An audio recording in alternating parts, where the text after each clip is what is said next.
you're either trying to obfuscate or ignore it entirely, or in some cases, even if there's smoke and no fire, you're still going to print, right? So Yep. it's become very problematic now. People definitely don't trust anything they read anymore. Let's go.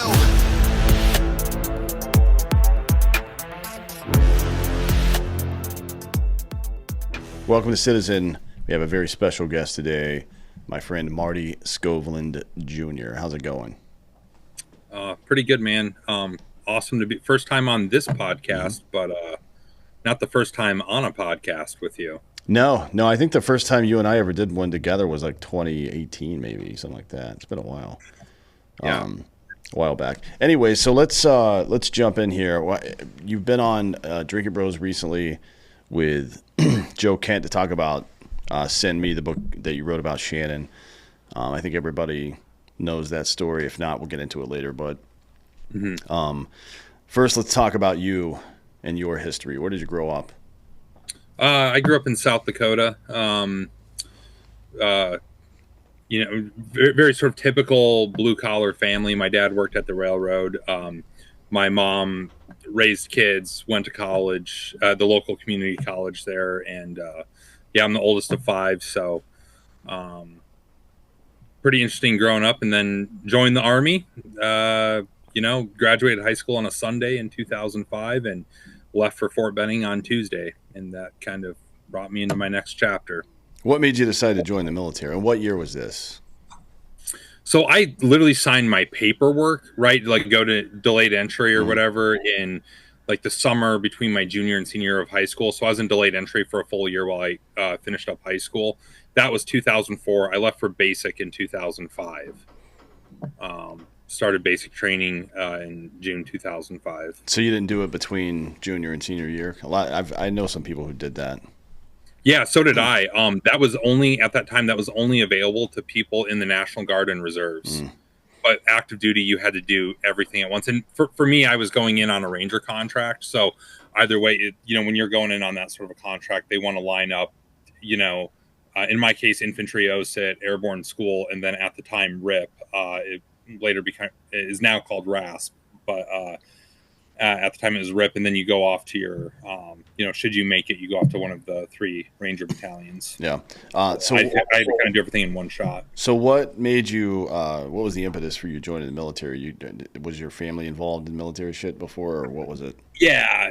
My grandpa was a World War, and all of his brothers were World War II veterans. My dad was in the Army Reserve for a while. One of my other uncles was a career Air Force guy who was there like during OIF 1. So there's definitely that family background that 9/11 or not, I probably would have joined the military, right? That was just the trajectory I was headed. But certainly 9/11 happened my freshman or sophomore year. I confuse the two now, but that if there was any doubt in my mind, that sort of sealed it. And, now that I really look back on it and reflect on it, not out of, certainly there was a sense of service and all of that, but like really what it was I didn't want to be one of those guys that was in his 60s or 70s and looked like he was the right age to have fought in Iraq or Afghanistan, but wasn't. Just like, we see those Vietnam guys who like dodged the draft or, got some sort of deferment or anything. They look like they're the age of Vietnam veterans. And you ask them like, oh, did you fight in Vietnam? And it's like an insecurity for them now, 40, 50 years later. I didn't want to miss out on my generation's war. And that's such a terrible excuse to go to war. But like, I mean, I don't know. You're a writer. Was that always in the back of your mind that you were going to become a writer, or was that something that happened later? Because, there are a lot of artists who want their what's called a Hemingway moment, right? Where I think it's like it's kind of pre-Gonzo journalism, but it's a Gonzo journalism style that's not absurdist, I guess, right? Like you want to be in the middle of that shit. What was that part of it, or did that develop later? No. And I mean, there's a lot of politicians that join the military. People that want to run for office someday, that they'll join for the same reason, right? It's that certainly helps your resume in certain professions. For me, I had no idea. I kind of had it in my head that I would join the Army, get a deployment in, get out after my first enlistment, come back home and probably like work at the railroad like my dad, or maybe get a job. I was really into the outdoors and hiking and hunting and fishing and all that. Maybe I get a job with state conservation or a national park or something. Like I had that in my head.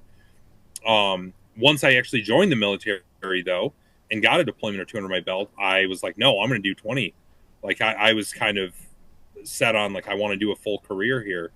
And it wasn't until I was about 7 or 8 years into the Army when I figured out, oh, I'm actually pretty good at rearranging words. So, that led me to getting out of the military. But I had no idea going into it.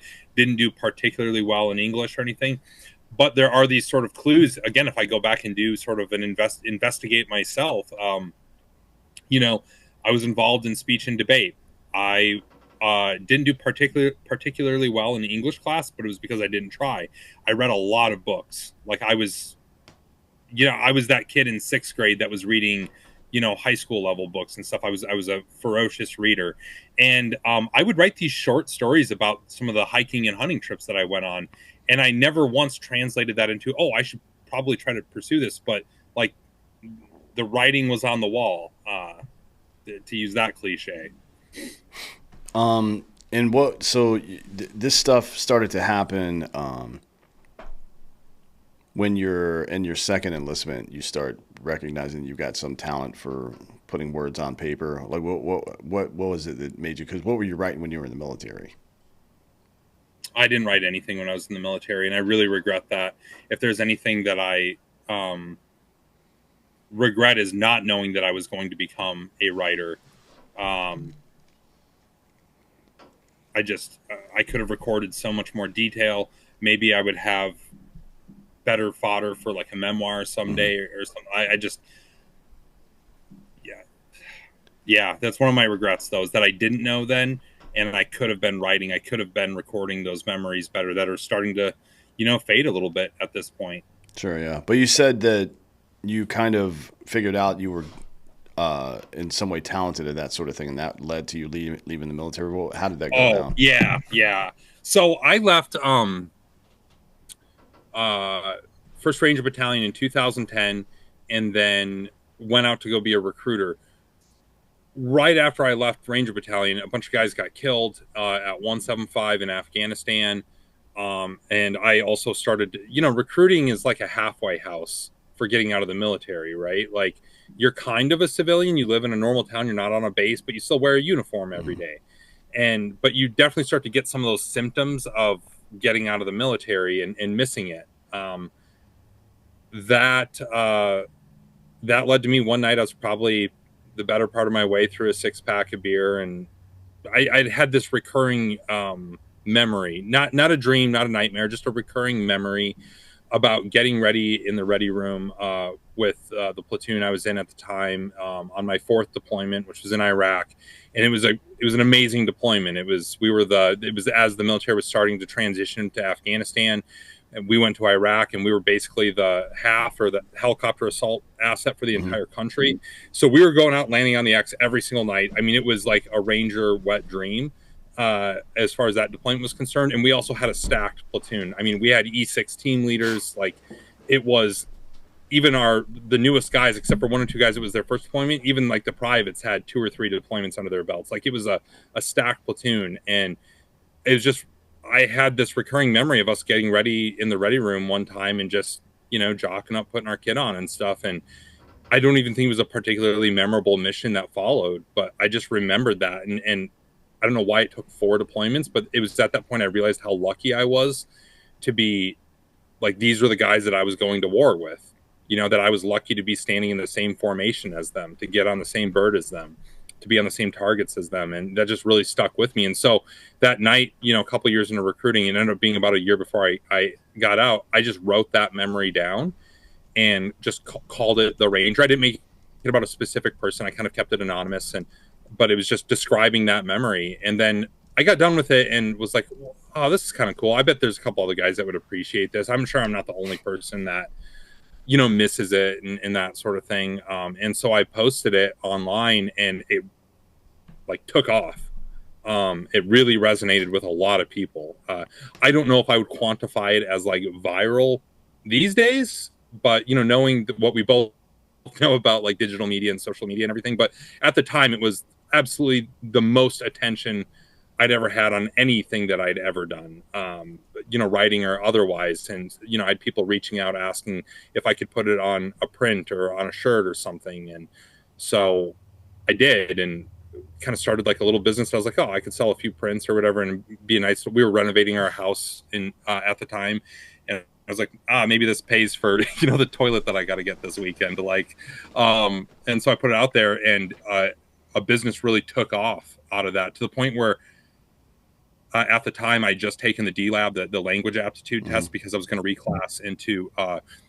It's funny, I'm writing Shannon Kent's story. I literally wanted to go do what she was doing at that time. I didn't know her, but that's what I was getting ready to transition over to, and that was going to be what my career was going to look like. But then this thing that I wrote took off. Ended up selling some shirts and, like I said, some prints with that story on it and everything. And it was to the point where I was like, man, I talked to my wife, maybe I should just get out. You know, I'm a fucking recruiter right now, so like I know how to get back in if it doesn't work out, right? Like, and kind of the rest is history there. That ended up leading me into starting a business. The business needed a blog to market it, right? And so we started this thing called the Havoc Journal, and that, you know, really took off. And through all of that, and then I started working on this book called Violence of Action, because I kind of figured out that a lot of people didn't understand the Ranger contribution, to include Rangers' own wives, mother, father, you know, their own close family members. So we put that book together, and it was just like one thing at a time ended up leading me into this place around, I don't know, 2015, 2016. I'd been out for a couple of years, where I was like, I don't think that I'm meant to be like a business owner per se, or like this image of an entrepreneur, you know, that I had in my head, but maybe I'm meant to be a storyteller. And so that's when I started diving into journalism, and, you know, what went from blogging to, and kind of just writing op-eds and essays, to like actual real journalism. And I went up to go report at Standing Rock during the Standing Rock pipeline protests. That was kind of my first conflict reporting, if you want to call it that. I would. And that led to me getting opportunities to embed over in Afghanistan and Iraq, and just one thing after another. And now here I am.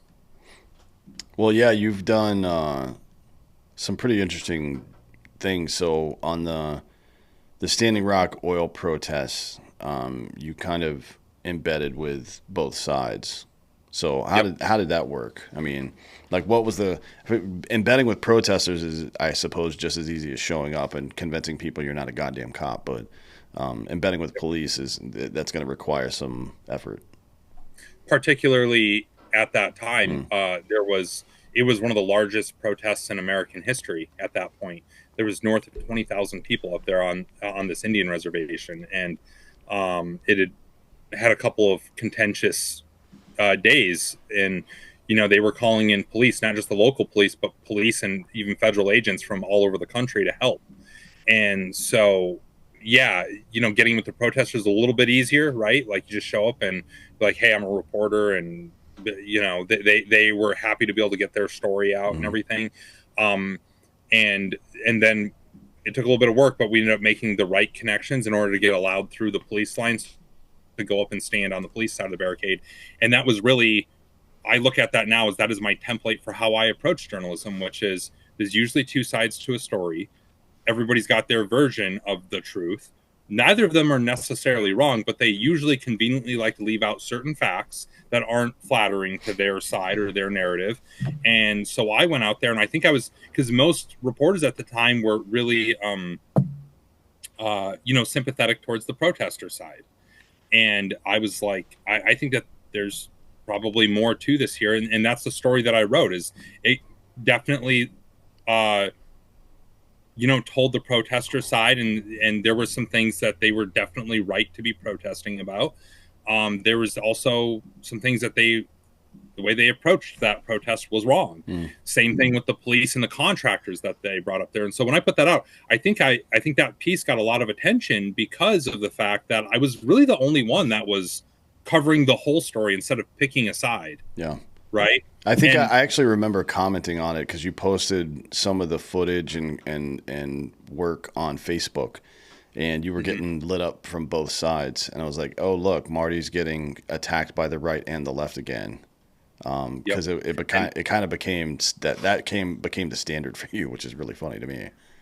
yeah, exactly. That's, like I said, it really feels like in retrospect the blueprint for how I approach everything now.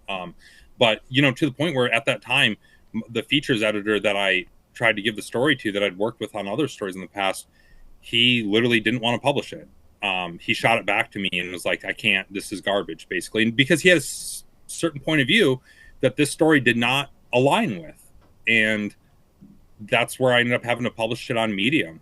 And then it still went out and did huge traffic. And then, the owner of that site at that time, I later found out, was not happy about that story being punted back to me, because they would have loved to have had that Mm. traffic.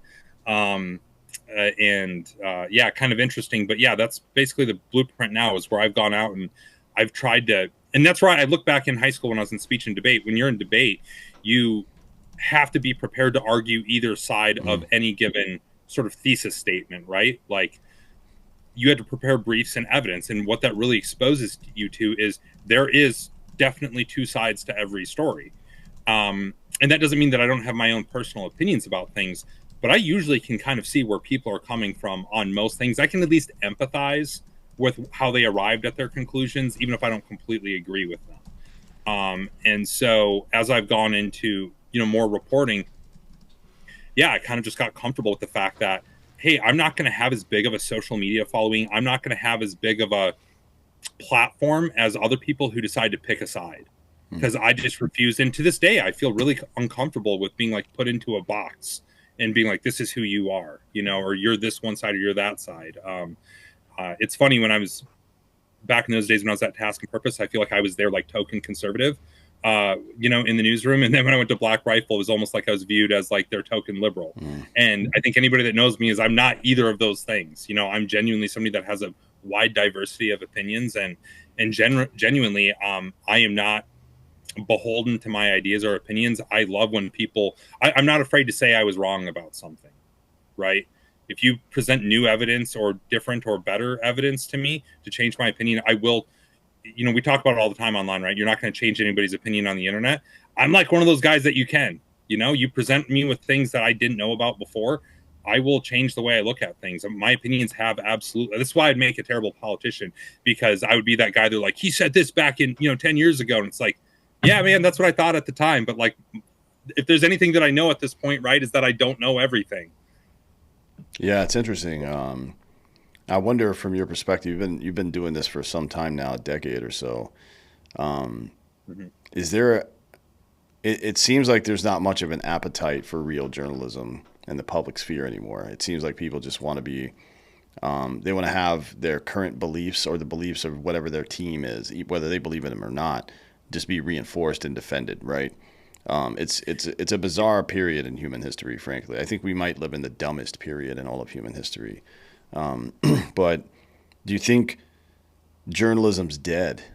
I mean, you see, like, it pops up. There's an act of journalism from time to time that happens. But do we have journalism in America? I don't think so, really.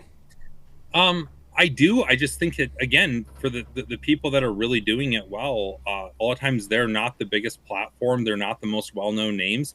The biggest names that that people think of are people that typically have picked a side, right? And then they have that community that rallies around them because they do reinforce their beliefs. And so I do think it is. I think there's still local reporters out there that are just working a beat. There's people that are on really unsexy beats, right? Not the big hot topic beats, but like they're covering city council and things like that. And there's a lot of good reporters out there still. There's also a lot of fucking out of work reporters, Mm. because of the fact that, hey, people are fed up with the way journalism has gone, the way network television has gone, with regards to news, the way that the big national papers and national magazines have kind of picked a side because it's good for business. It leaves a lot of, I would say, like, the real reporters either disenchanted, looking for a different career, You know, it's like, hey, if I'm just going to have fruit thrown at me in the public square, then I'm going to go cash in and work PR or something, right? Like, there's very few people that are still doing it, but the ones that are, it's, you know, typically it's just fewer and further in between. You have to look a little bit harder for really good reporters that are unbiased and don't take a side, but just are a slave to the truth. Yeah, I You know? mean, it used to be the case for quite a while that let's just a hypothetical scenario. A politician from either side of the aisle is involved in some scandal, and every major publication is racing to get that story out. And now that is Yep. definitely not the case, right? I mean, depending on Yeah. which agency you work for, you're either trying to obfuscate or ignore it entirely, or, in some cases, even if there's smoke and no fire, you're still going to print, right? So Yep. it's become very problematic now. People definitely don't trust anything they read anymore. Yeah. It's the whole point in journalism as an institution is to be the fourth estate that is a part of our checks, our unofficial system of checks and balances, right? We all know the main, the executive, legislative, and judicial branches are there to check and balance each other. The fourth estate is like, I look at them as like the IG, right? Like they Mhm. are that outside entity that is supposed to be the check on those checks. And I think that we've gotten away from that a little bit because so many people, they only want to check the other side, or they don't want to check people that genuinely hold the same worldview as them. And that's tough. That undermines the institution for sure.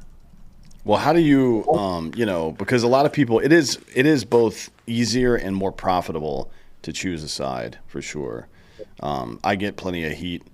Like if cops do dumb shit, I rail on them, right? If I don't think that police should be, like local police should be getting armed, and state police should be getting armed with like fucking armored vehicles and shit like this. Like it seems to me, historically speaking, and if you take into account the history of all human government plus the intent of our founders, it seems like a bad idea to let emergency situations allow for arming or growing power of the state. I just think that's a bad idea, right? Yep. And I've said a lot of things about Trump because I think, you know, our audience likes him, and whatever. I'll probably vote for him, but not that that's relevant. But like when an individual, whether you support them or not, makes a mistake, you should probably say something about it. I feel like that's the appropriate way to handle that. But it's just not. That's not a very popular thing to do anymore. So for like you are like any other human being, you've got your opinions on things, and uh, you know Yep. probably rooted in quite a bit more evidence than the average person does because you work in the field.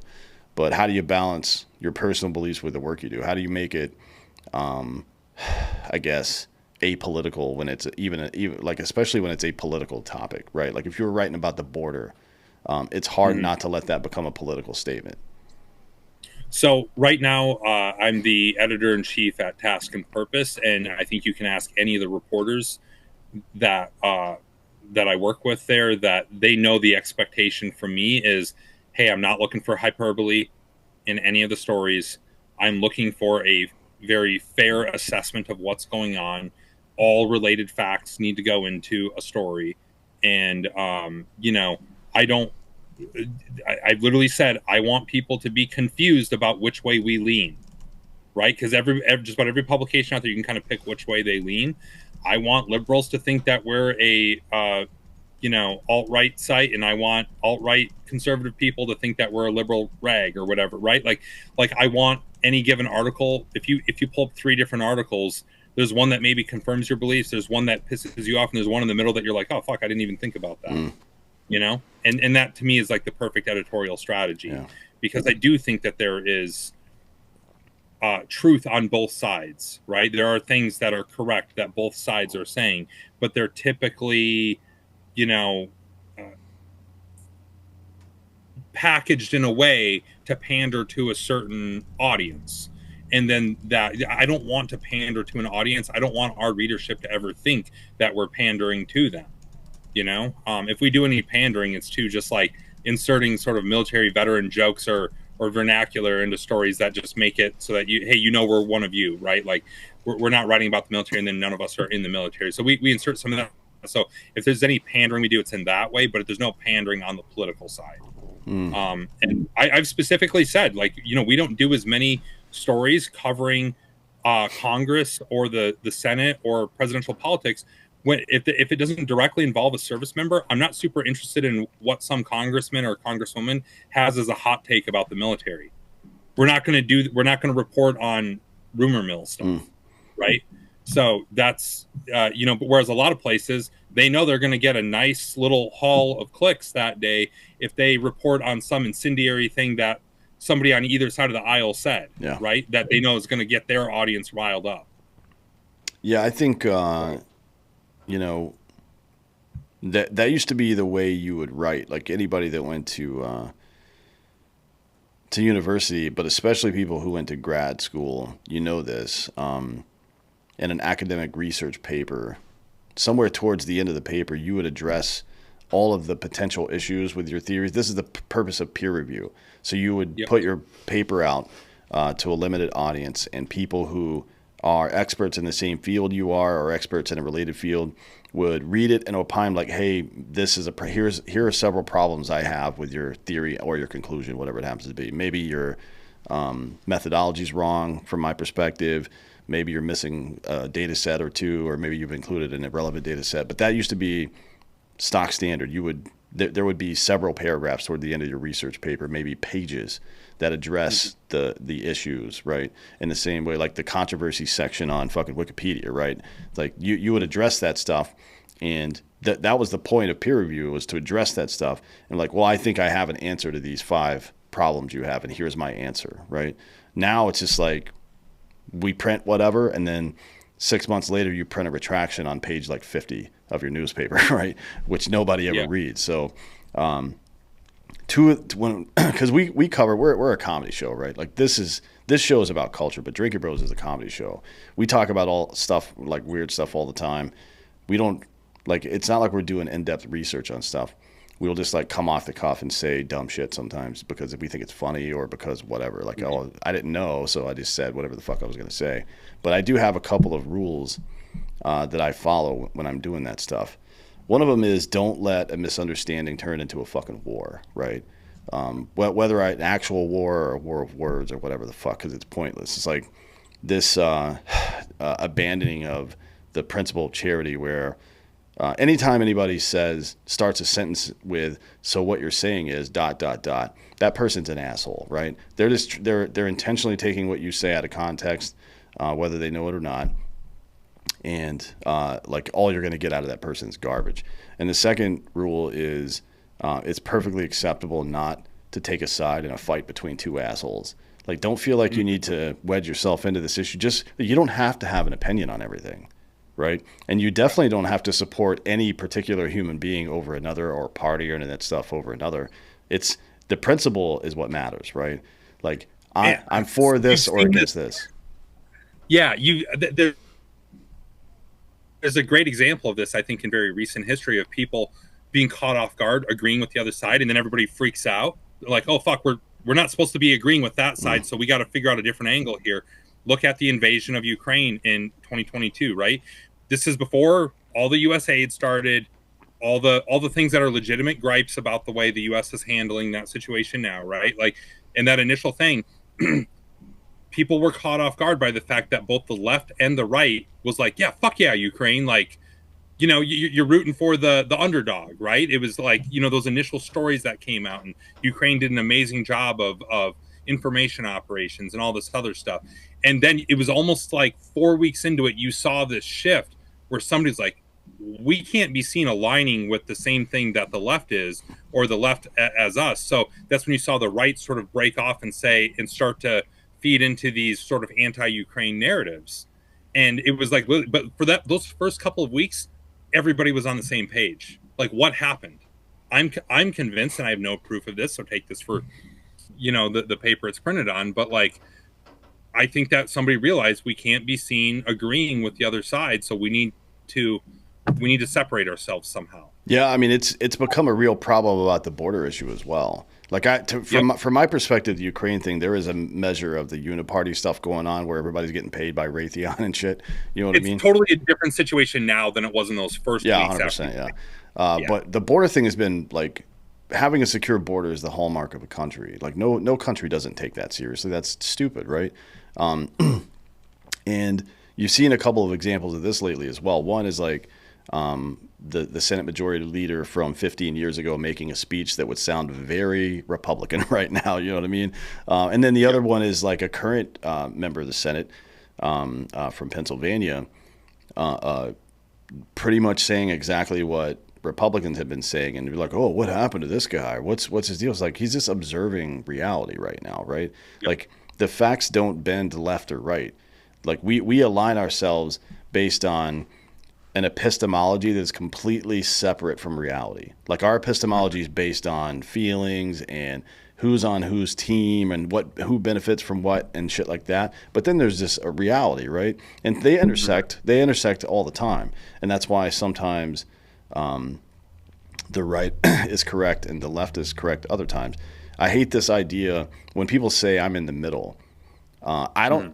I don't think on most issues the solution is halfway between right and left. I think a lot of times the left is right and a lot of times the right is correct, right? I mean, that's how it works. So it's like the difference between mean, median, and mode, right? That kind of Yeah.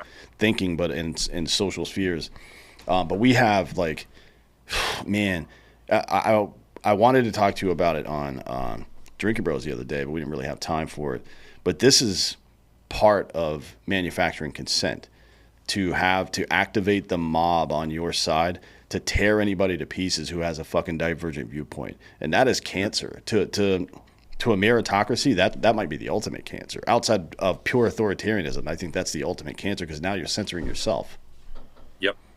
Yeah, when you aren't open to any other ideas, it's not good.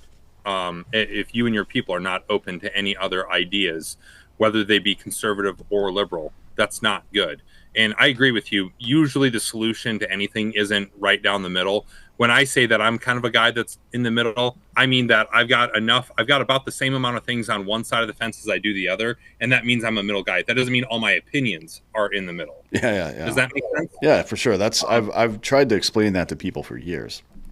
It's like yeah, and being maybe there being are in, some things I'm a little bit moderate on for mm, sure, but like for the most part, I've got real opinions on each side, and when you sum them all up, I'm probably a little, I would be what somebody would call like a fence sitter, you know? yeah, yeah. But it's like a faux pas to be ambivalent now.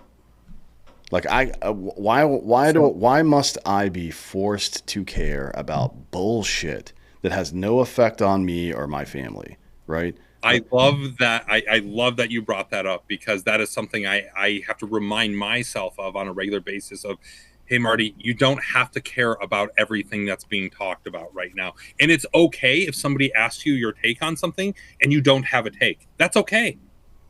Like, that doesn't mean you're dumb. It doesn't mean that you're not a contributing member of society. Like, it's okay if you don't have a take on literally every fucking issue out there. Yeah, it drives me nuts because it comes up a lot, or has come up a lot since the fall with the Israel Gaza stuff, right? Like Hmm. that's not my country. And I'll say things like I don't give a fuck what's going on over there. That's none of my business, right? And people say, "Oh, you don't care that people are dying." Of course, I fucking care that people are dying, asshole. That's not what I'm saying. What I'm saying is that is out. People are dying here as well. That place is outside of my purview. I have no impact or effect or even right to have an opinion on that conflict because it has nothing to do with me. What Well, makes you think that you have the right to fucking have a strong opinion about two countries or two not well, one of them's not a country, but two groups of people that are fucking fighting each other and have nothing to do with you, right? yeah, and I think this creates this dynamic where people care more about national or international issues than they do about their own backyard. Another example I've been kind of bringing up lately is, what should I care more about? Should I be angry about there being an increased police and National Guard presence in New York City subways? I don't live in New York City.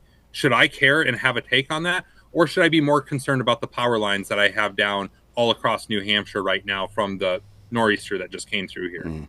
Right? Like if I am more concerned about police presence in a New York City subway in a city that I don't live in, more than I am helping out my own neighbors. There's a real problem at the basic building blocks of our society. Yeah, I mean, think about that from in a practical way, and this is kind of uh, a silly example, I guess. But imagine you're playing tug of war, and instead of standing online with the rest of your people pulling on that rope locally, you're fucking on Twitter Yeah. complaining about where the rope came from. Like, oh, this rope was made in China. Like, what the fuck are you talking about, dude? Like, your house is on Or fire outside. Why don't you go put it out first? or more accurately, you're playing tug of war outside of your burning house, Yeah, and while you're supposed to be tugging on the rope that you shouldn't be tugging on because you should be fighting the fire, you're actually looking at your fucking phone, doom scrolling on meme accounts. yeah. Or taking Like, a selfie of yourself and look, oh, tug of war day, hashtag that's fucking.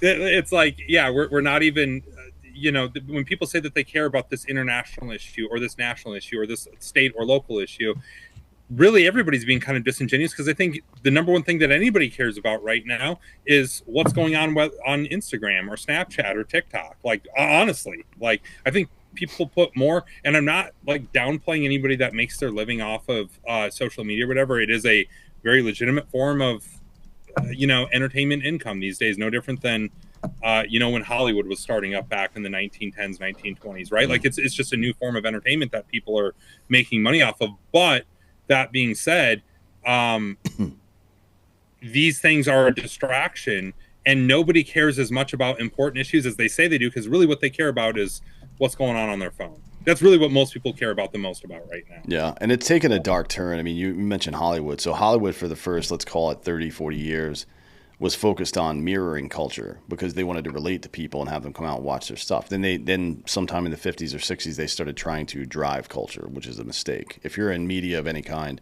and you're trying to influence, like media journalism, whatever it is, and you're trying to project culture onto people, that's always wrong, right? And it inevitably will fail at some point, which we're seeing now, right? The whole organization, or I'm sorry, the whole infrastructure of Hollywood is failing now, because people don't Yeah, want to hear that shit. People don't want to be lectured, right? People want to see I stuff that reminds them of their lives, and like, oh, I can relate to that. Cool. This is, and change it up a little bit. People like sci-fi. People like reality TV. That's yeah. obviously not reality and shit like that. But people like And to relate to what they're looking at. Well, and do it without being pandered to. That's the problem that I have with some of the more like, clearly this movie was made to pander to a conservative audience Mm. as a rebuttal to like the overall narrative of Hollywood, right? Like, you see some of those movies come out and it's like, man, I also don't want to be pandered to. Yeah. I want to just see good movies, like good stories, right? Like, I go see I went to Dune 2 with my brother the other night. It was a very entertaining movie, and I did not feel like I was being projected onto or pandered to in either way. It was just good storytelling. I mean, whether you like Dune 2 or not is besides the point, but like, it wasn't, it was just be a good storyteller. That's what we need Hollywood to be. It's okay if Hollywood or any of the other places do want to if you're a filmmaker and you make 10 movies in your career, which is a very successful film career, right? Like, if you make 10 fucking movies and one or two of them are about an issue you really care about, for me, it would be like making a war movie or a movie that talks about the impact the wars have had on veterans or something. Mm. Like, okay, you have that thing, but for the most part, you need to have your eye on just entertaining people. Yeah. Yeah. And when you make these movies, you see some of them, when they try to pander too hard to one side or the other, they fail. Yeah. They Yeah. almost always fail. I think it happens, like, people focus on the race part a lot, but I think it happens more with women than in Hollywood than it does with race stuff, frankly. And it's kind of like, we'll get to this in a minute. There's so many great stories of women who have done incredible shit, that Hmm. stories that have not been told for one reason or another. Some that have been told but not well. That you don't have to, like, you don't have to turn women into men. You don't have to turn them. You don't have to, like, make up bullshit. And not that fantasy's not a really good way to go about that. I mean, shit, half the technology we have right now is because of Star Trek, to be honest. Like, it's like Yeah. nerds sitting around in a room like, what would be cool is if we had this device that can make phone calls without a fucking cord attached to it. And then 20 years later, we got cell phones, right? It's like, all right, that was Yeah. probably a net benefit for society. But some of the stuff gets it's inane. It's pointless, right? It doesn't accomplish anything except for, like, and that's my problem with a lot of I don't know, whatever you would call it, where people are trying to wedge issues in where they don't need to be. It's like there's no point to this, right? When it's Like, not natural, that's yeah, what makes it a bad story. And then those people, when that movie or that show doesn't do well, they try to claim it's because people are misogynistic or yeah, racist. yeah, Like, no, it's just a bad movie. yeah. There's a lot of shows. So I'm a little bit late to the show here, but my wife and I are going through, and we just started season 3 of Billions, and I would call that show out as doing a very good job of having characters that do have sort of a diverse background. Like Mm, in season 2 and into 3, there's a character that is non-binary, right? And they do it. They introduce that, and in the first season, there's a gay character. They do it without making that person's gender or sexual orientation, whatever. Like they do it without making that the thesis of that character. right, Like it's just a character that happens to also be this. right, yeah, But there's when movies and TV shows try to make everything about like, oh, look how courageous they are, and like the movie's not even about that. It feels weird, and you automatically get turned off. yeah. That's Whereas you the present people as how they are and tell a good story, no, people are generally good with it. yeah. You know. It's the entertainment version of thoughts and prayers. You're just checking boxes. All right, did we get everything? Did we get everything And in? by the way, when you do that, you're just fucking stereotyping those people, which is not good for them. Yeah, it's ridiculous. You know, like And like gay people don't want to be fucking stereotyped. yeah, You know, and then the next part of that is, and this is about broader culture, but it matters who our heroes are in culture, right? It is the ultimate version of aspirational marketing, right? Kids used to look at people like John Wayne, for example. Not that he was actually that dude in real life. He was not at all like that in real life. But they looked at the characters John Wayne played. And, you know what? I'm going to go serve my country, or I'm going to I'm going to work outside. I'm going to do manly shit, right? But it John Wayne in that scenario was a little bit of a false prophet. oh yeah, yeah, big time. Yeah, he was a total draft dodger. But it matters in culture who we villainize and who we call heroes, and it informs who we are as a people. And the way that it does that is because it becomes the definition of social currency, right? So if we look at people, men who are hard workers, men and women who serve others and sacrifice, whether it's their family or somebody else, then we aspire to be that kind of person. So the social currency in your culture is, well, and by social currency, I mean, imagine you've got a bank account and the more money in it reflects how good of a human being you are, right? I don't mean like social credit scores and stupid shit like that. I mean like literal social currency. When you look another person in the eyes, how do you tell they're a good person? You know what I mean? Social currency was about honor, about sacrifice, and about being your brother's keeper and shit like that. And it shaped who we were as a country, right? And it started from the very beginning with the founders. They were like, we're not taking any shit off anybody. This is what we believe. They were all kind of dicks, to be honest. There weren't a whole lot of nice guys involved there. John Adams is he was a crotchety old man at like 28 years old. Yeah, You know, some of them slave owners, like yeah, quite a few of them, yeah. So it's Yeah. like, you know, the social currency in a society really, really matters because we see it as at the micro level as being able to identify people that we would want to spend time with. These are my friends, my family, whatever, kin selection, that whole thing.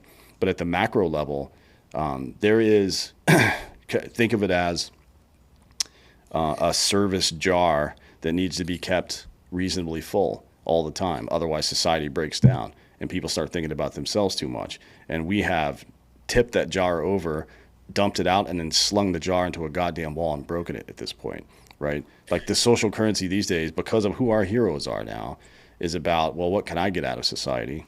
You know, and it only took what, a generation and a half to do it, from RFK and JFK saying like, shut the fuck up and do shit for your country, you know what I mean, to like, oh, fuck this, I'm gonna kneel for the anthem or whatever, I hate this country because of shit that happened 300 years ago. It's like, man, like this is not how you do things. So your heroes and that, like you said, aspirational marketing, right? Um, I the best. We'll take this back to movies for a second. The best characters, the best heroes, have faults. Sure. Yeah. right? They have Because weaknesses. we don't believe it's like the Matrix when they tried to make a perfect one. The mind rejected it. Yep. Like a human being will reject a.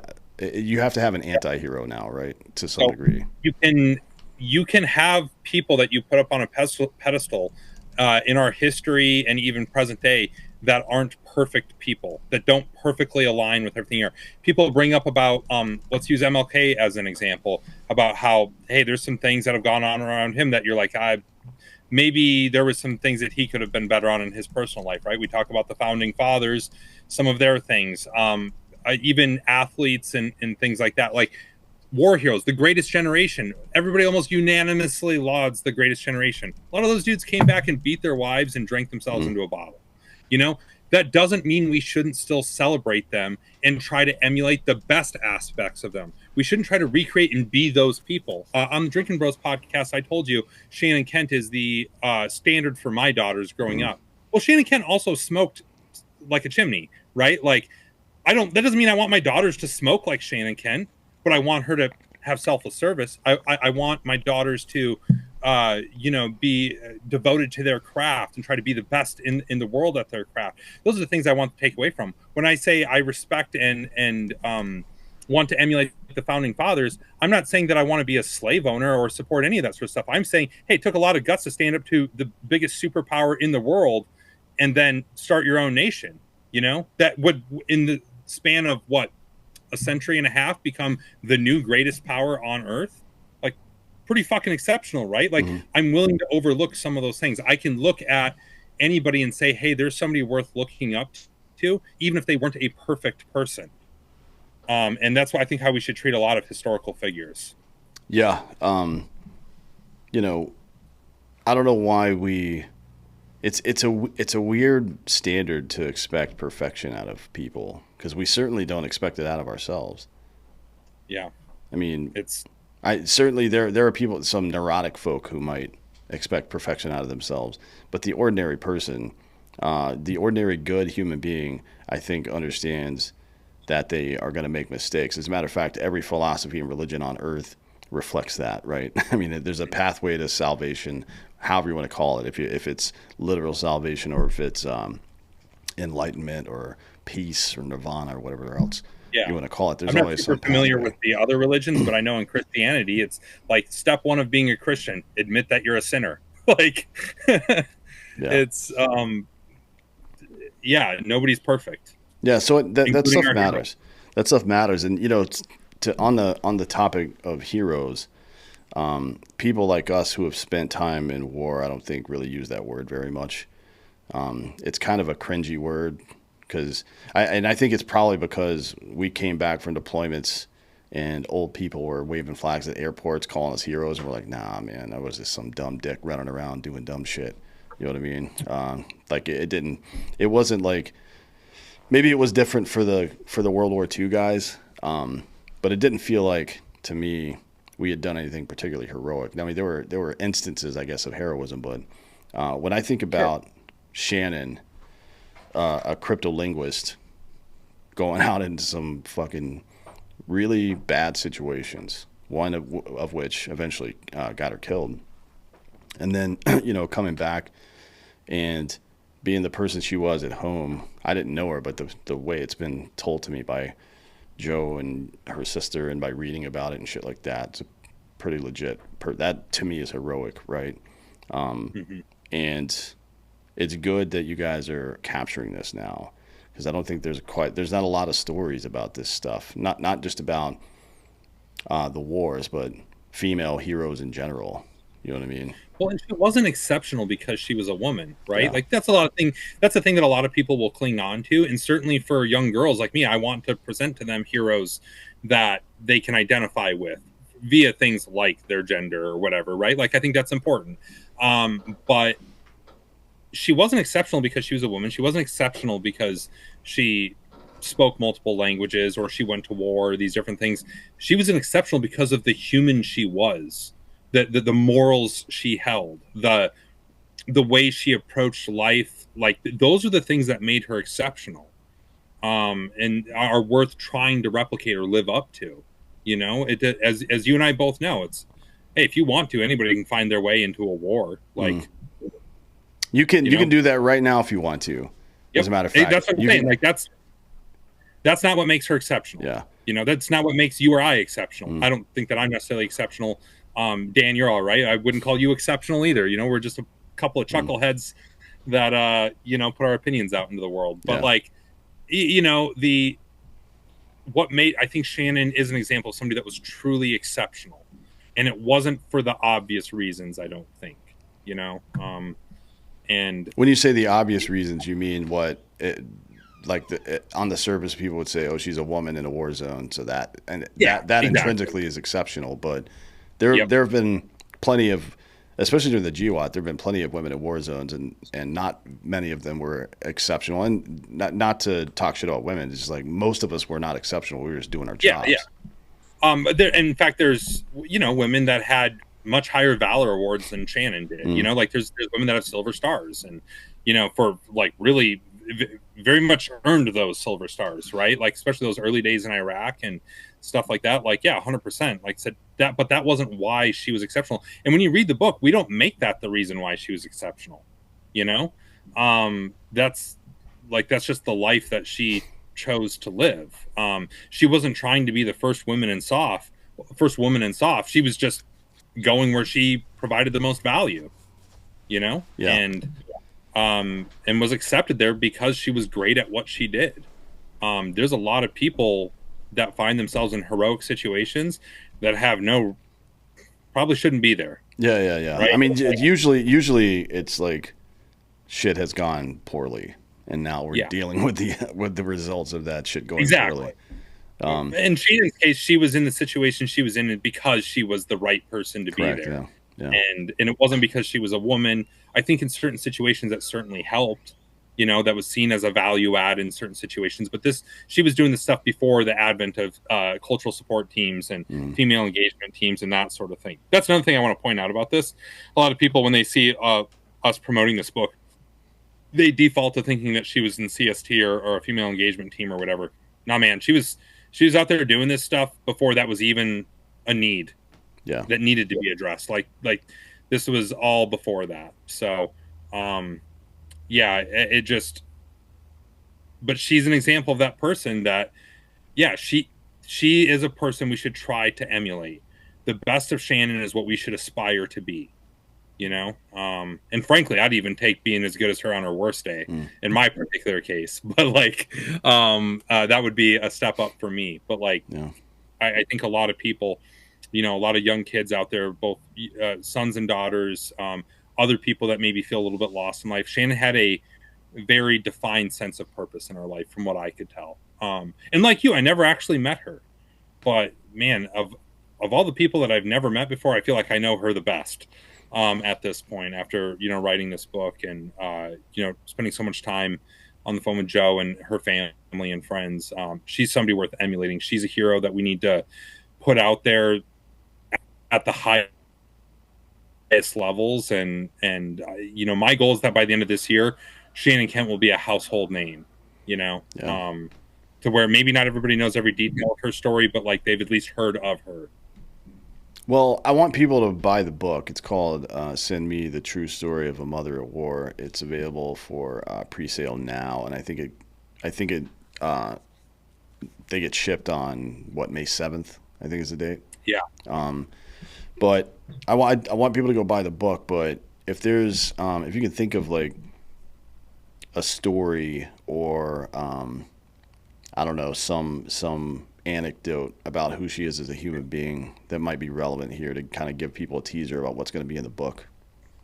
Yeah. I think there's going to be a lot of people that pick up this book because they want to read a war book or a war on terror book or a special operations book. And there's certainly elements of that in there. But when you talk about a vignette that really stands out to me, one of the last interviews that I did before we sent the final draft off and started the, book production process, I talked to a friend that she had sent that she met in Navy boot camp. They went to DLI together and remained friends, throughout their careers, even though they went their separate ways. Shannon into special operations, this person elsewhere. Right before Shannon went on her final deployment, she was leaving the day after Thanksgiving or maybe 2 days after Thanksgiving in 2018. And right around that time, her and this friend hopped on the phone, and the friend was applying to a program. I think it was a graduate program, and as they were catching up, she asked Shannon, "Hey, would you be willing to write a letter of recommendation for me? I could really use it from somebody like you, and it would mean the world." And Shannon was like, "I, I'm so sorry. I just don't have to. Like, it's Thanksgiving. I leave like tomorrow. I, you know, I got to get the kids ready. Like, all the things that anybody would assume that you have to do, right? Like, just no time to sit down and write out a well thought out letter of recommendation for a good friend." And this friend was like, "Yeah, I totally get it, totally understand." Of course, a couple months later, this friend finds out Shannon died, and tragically, and a couple months after that, maybe 6 months after she died, I believe, she got her letter of acceptance into this program, and was ecstatic. And in that package, she saw that Shannon did in fact write a letter of recommendation for her, and a very well written, very well thought out letter, and it was dated like the day that she was leaving on that deployment. Like, everything she had going on, she found time to help out a friend. And it's a small thing, I guess, not a small thing to that person, but like, out of all the things in the book, it's kind of a small thing, but it just shows the type of person she was. She it would have been totally acceptable for her not to have written that letter of recommendation. Nobody would have beat her up over that, but she still did it because she wanted to help. Yeah.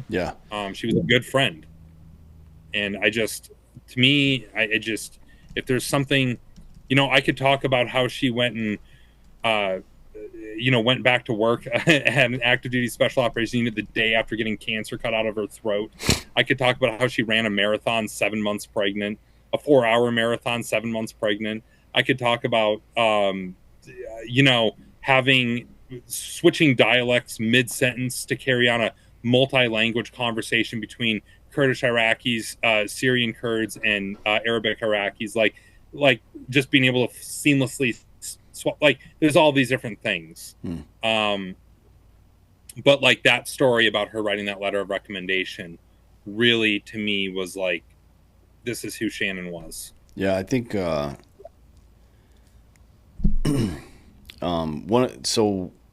of the principles of this show, this show's kind of organized around a list of principles. One of them is, I'll do something every day to help my country. My countrymen are all men.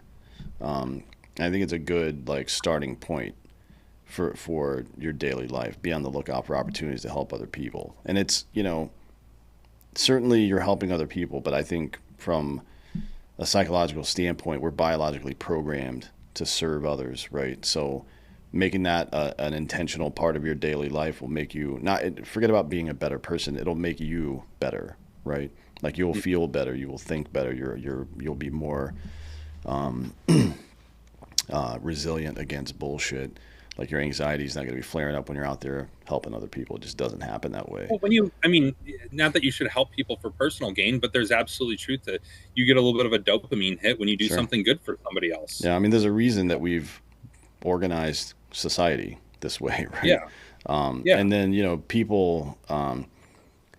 people see the enormity of certain problems, and it paralyzes them. Like, wow, there's so much stuff wrong and so many people suffering. How can I do anything? I'm just one person. It's like, yeah, you're probably right. You can't, like, most of us are not exceptional. I'm not going to develop some technology that solves hunger as a concept, right? This is not going to happen.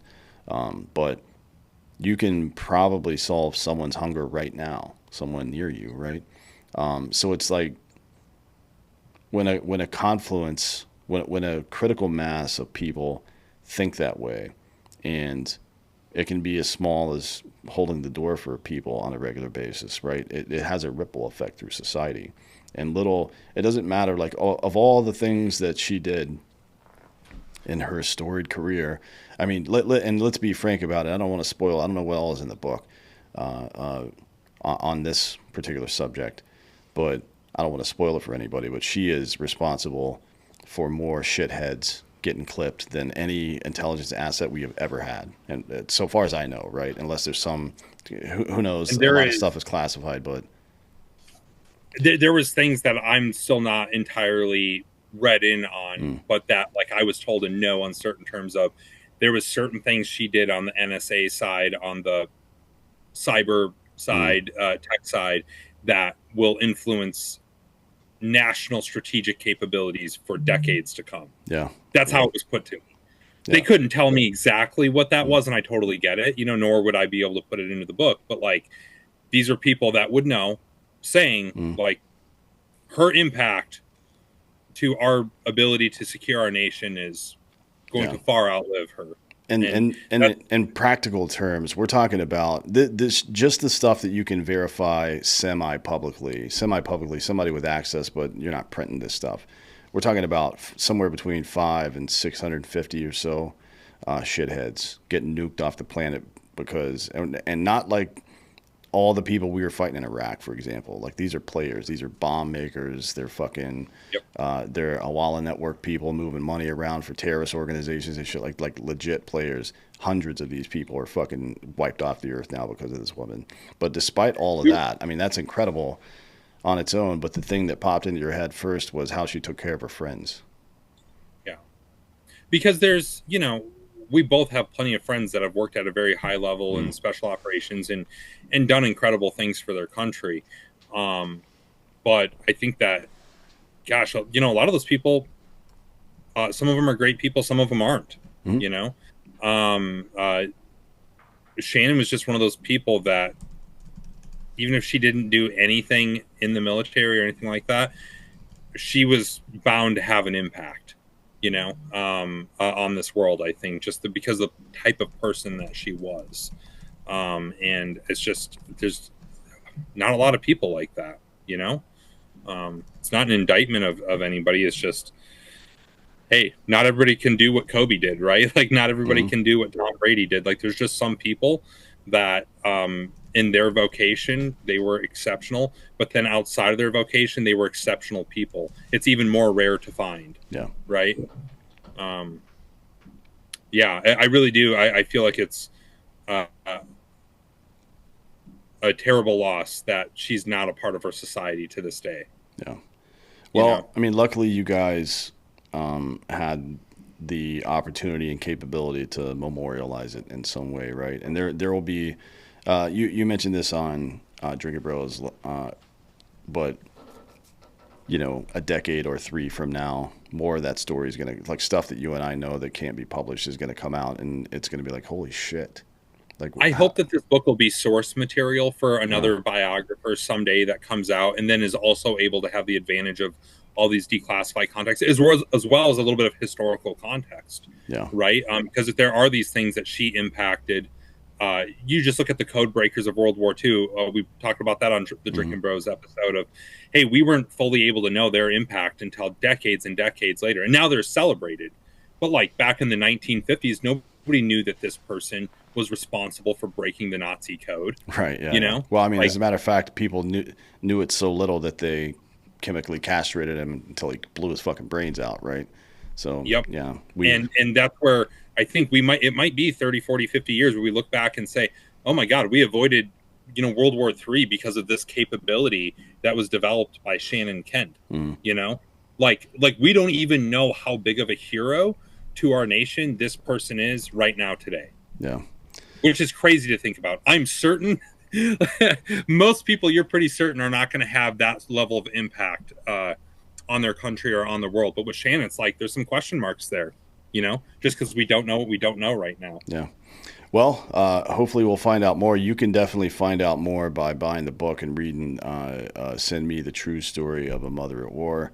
You can get it wherever you get books. It's available for pre-sale everywhere, and I think the Audible version is also available for pre-sale right now, if I'm not mistaken. So, Yep. uh, tell everybody where they can find you and your other work before we get out of here.